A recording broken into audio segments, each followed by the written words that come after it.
all our online viewers who are with us to witness this great battle. And as our way for saying thanks, watch out for the code that you may redeem in our MLBB app for hero skins and tournament chests. And with that being said, we're jumping into the land of Dawn here with this match again.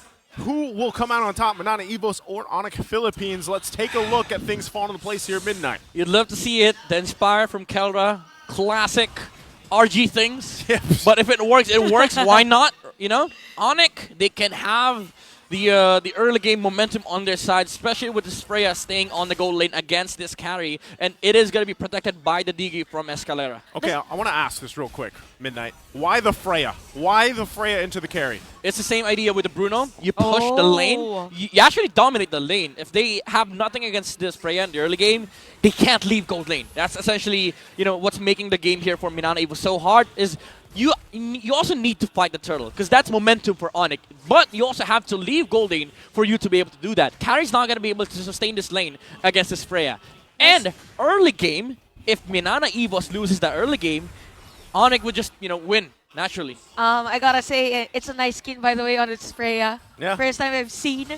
So yeah, for Manana EVOS, pretty aware of the threat with this Digi and Freya combo on top. As the way majority of the rotations is on the gold lane instead of this bottom lane or XP lane. And while they're waiting for these level 4s to come online here, Turtle's going to go ahead and spawn here very shortly. So we'll see how they play around this rotation. Once again, Gem having that penalty zone when he has it is going to be huge. Oh, takes quite a bit of damage though. Will be fine again. He has that passive, that body of Smith that allows him to be a little more tanky when he is low. They cut it even. They Looks cut like, it away. Yeah, they're just going to go for it. Kazin, though, can he actually contest this with Lancy? Okay, so we have players here. It's going to be King Kong this round. Diamond round on Retribution. Daytona's welcome has been used at the first blood. We have the final slash already. Again, don't give Kirk the angles as King Kong is going to be down as well. A little bit aggressive from ONIC Philippines. They already won the turtle trade, but they still tried to fight into a Fredrin with full stacks. That's why they got punished for it. But they did take the turtle, but now they have to solve this Freya issue. They need to do something about this gold lane because at the moment, Doming cannot leave this lane. As much as you want, like if you're the gold lane after the first turtle, you want to get the double lane. You want to be able to ramp up the momentum, but you cannot do that against this Freya. That's the thing. Like when already that you can see the player gold here, but what does the Freya need? Right, because a lot of people that are going to be watching this aren't used to seeing Freya in competitive play. What does she need itemization-wise? Is it 1, 2 items that she just needs to be devastating enough? Is this Blade of Despair? Yeah, that's Blade of Despair. That's a Blade of Despair rush. I've seen this from other regions. Like you rush the BOD, and then you go for the Wind Talker. Basically, you jump, somebody dies. Most of the time, Blade of Despair is being bought at the latter part of the game. Yeah. But this one, first item for a Freya. You're going for the burst damage on Freya. And you play it like an assassin too. You just stay in bush. If somebody walks up, he dies. Yeah, the surprise factor here. The pressure, though, from ONIC Philippines here on the top side. Trying to put some focus. Once again, the main part of it is like we don't want Domeng to just farm up as peaceful as possible. We want to make it a little bit tough for him. So that's what they're doing. And even with the Diggy pick, it allows them to help support this Freya pick from Kelra, right? Yeah. But ultimately, for Manana EVOS, they just have to buy some time. They know scaling could work in their favor as well. They have the Navaria.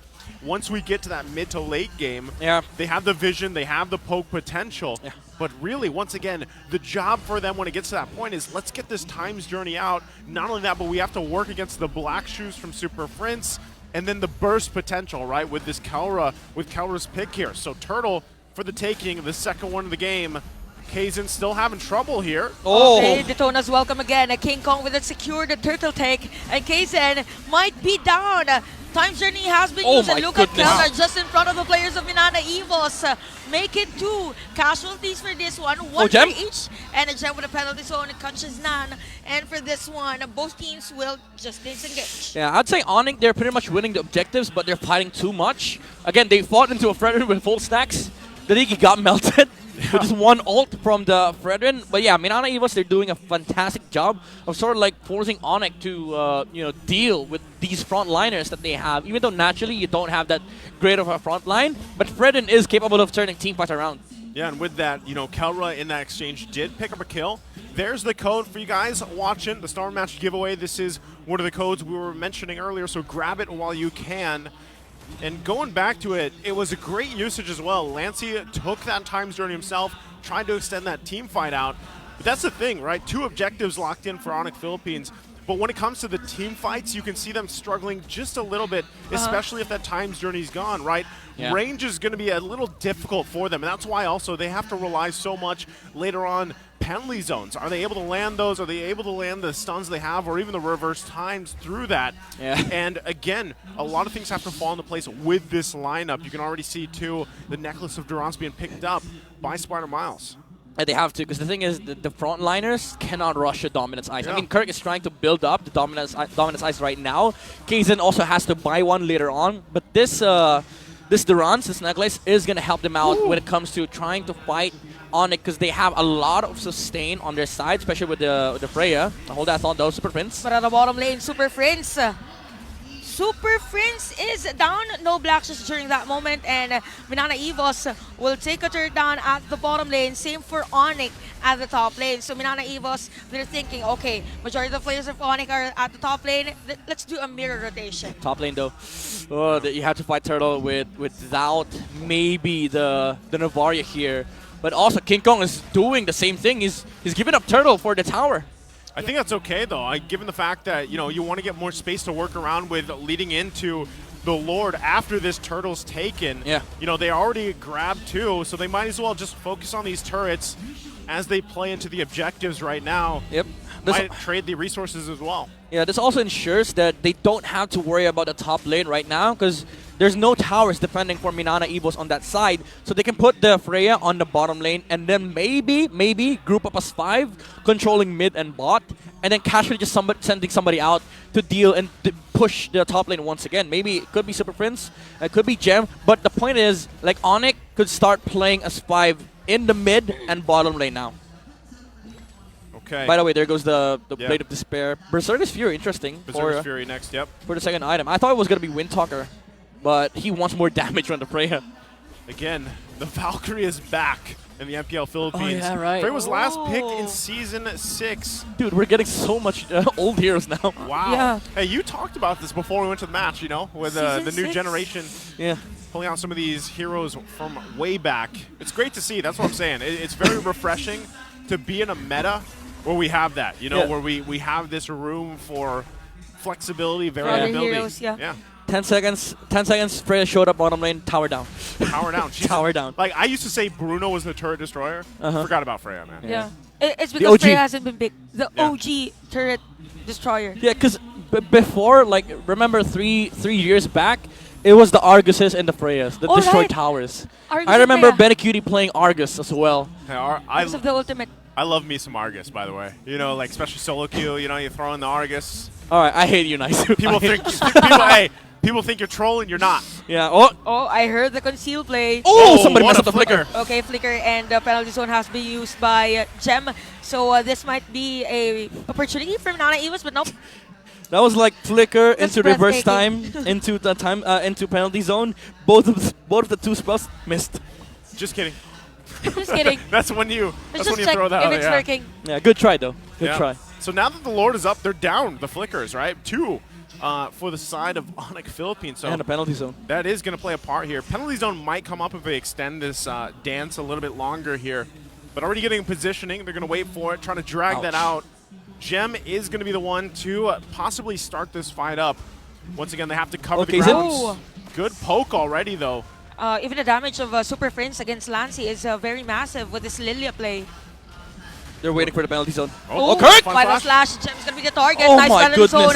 Here comes the retaliation from ONIC. Time's journey has been used as well. Detona's welcomed by King Kong. And Kaizen is look at Kelra on this Freya. And Lancey finding Escalera as well. And Kirk finding that perfect opportunity for the setup play. Keller jumps in, or jumps out rather. And the Spider-Man is just dealing damage. But Kirk still will take the Lord. Kirk goes in. Everybody's oh my goodness, here. Kirk! Oh, Domeng. Minana EVOS just finding a way to equalize things after that Lord take from ONIC.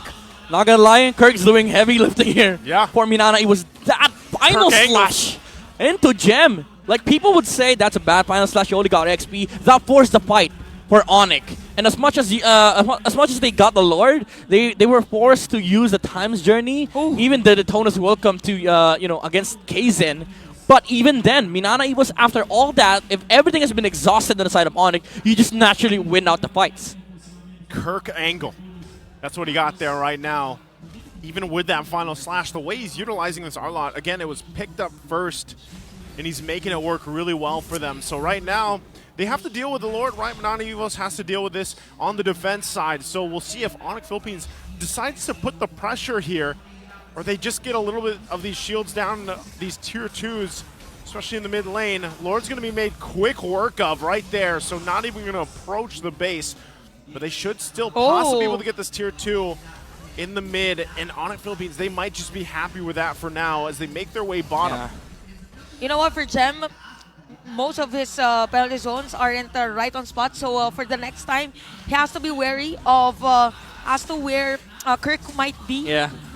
Has to be more careful with the position that he takes. And ONIC Philippines, this is where you start feeling the Freya fall off. Because, like, yeah, you got some towers, but you still have to face against a late game lineup of Minana EVOS. And also, like, the punish from the final slash. You only are rocking the Inspire, you don't have the Flicker to reposition. So that Minana EVOS, they do have the advantage when it comes to team fight. But that also goes the same thing with Minana EVOS. You cannot underestimate the damage coming out from the Freya, because again, if he jumps on you and you don't have any spells to reposition yourself, you're just gonna melt through this damage from the Freya. He's not even going for the Windstalker. He's going straight for the Malefic Roar. Another damage item.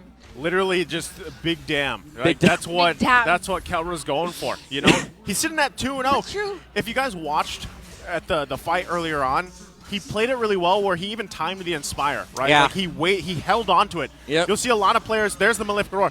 They'll just pop the Inspire before they even jump in sometimes, right? Yeah. But this time, for the big damn. Yeah, Kelra played it really well. So that's something, though. Well, once that extra range is gone, you're kind of just a sitting duck. So you have to make something work before it's gone. He's very efficient with like how you juggle the jumps, when to pop the Inspire. He's going for the bigger dam. Basically, that's it. What's after the Malefic Roar? What's after? Are you asking me the next build-up? Another damage Maybe item. Maybe another dam. Maybe another dam. Oh, well, speaking of damage. Respect the little diggy bombs. Yeah. That's also big dam. That is. And Lancey's holding on to the time journey here. This is going to be a true test for Minana EVOS. If they're actually able to grab this Lord here, really struggling to get the space that they need to work around. Again, they're at the whims of ONIC Philippines setting up this kind of box, this area for them. Even with Super Prince, the way he's kind of just, he tests the waters, right? He still has the black shoes. That's huge for them. Yeah. And all spells going to be online. It's going to go ahead and have this small, short reset for now as King Kong and Kaizen hold it together. Still not committing, but will be taking a little bit of damage here. Oh. Still, there's the conceal play coming through. Okay, oh, Astral Echo. Goodness. So they have been revealed as to where they're All times journey forced. Okay, the IMU Times Journey has been used by Lance already, and Gem is already low on life. The Lord is still here. Reverse but we time? can see the reverse time. King Kong with the Daytona smell. Kirk! Nice setup play there, but look at that. Kelra with a killing spree. But look at Doming with those 3 hits. Doming Nation is doing it with a killing spree. Make it another kill for him. That's a double kill already. But Super Friends with another kill against Lancey this time around. Oh my we have goodness. a 2v2 for this one. Lancey versus Super Prince and Spider Miles for the backup. No Lord takes, by the way. It's a reset. Yeah, again, Minana EVOS is trying to force out the fight. Kaizen attempted for the energy eruption against King Kong. Didn't hit, but that was a nice reset from Kirk with a final slash. And that gave Doming enough time for him to take down the heroes on the side of ONIC. Again, they are just forcing the spells and skills come out from ONIC so that Doming is going to be able to fight them in the end. But still, it's not enough at this point. Interesting, too, because you saw what we were talking about. You know, the way Kelra played that, it is very glass cannon. That's what the Freya is, especially when you have the Inspire. You have the ultimate available to you. You can jump in. But quickly, you learn that, oh, we don't have the range that we're hoping for going against even a carry, right? So with that, again, the timing on a lot of this is going to be so crucial. Lancey, once again, getting his times journey, dealing with the bombs, but they know the timing of their own Times Journey will really turn the tide. Like we even saw that last clash go out. Still could be anyone's game here as they go in for it. Once again, the pokes. The Lord's going to be less than half health. Kaysen. He's dead. Okay, this is the bonus welcome from Kaysen. Times Journey by Lancey. So no casualty this time around. What? It's going to be King Kong this time around with the Retribution Lord take. Keldra with the kill. Kaysen is down. Look at Keldra again with the jump. Final slash by Kirk. Black shoes by Super Prince. And the players of ONIC Philippines are trying to force another kill against Kirk. But look at Kirk with those dashes. He is going to be down by the hands of Super Prince. And 3 players down for Minana EVOS. This synergy from ONIC, that smart missile, you knew that the Predator is going to die right there. And the jumps from Keldra, Super Prince with the slows with the Ice Queen 1, and also the Lightning Truncheon procs just shuts down Minana EVOS' team fight. Well, let's see if they can defend here. The charge from the Lord. They got to deal with it quickly. Another penalty. Freya. The flicker has been used as well. Look at Keldra with those tower lock. And game number 1 will go to the Sonics as ONIC Philippines takes it. What a lineup.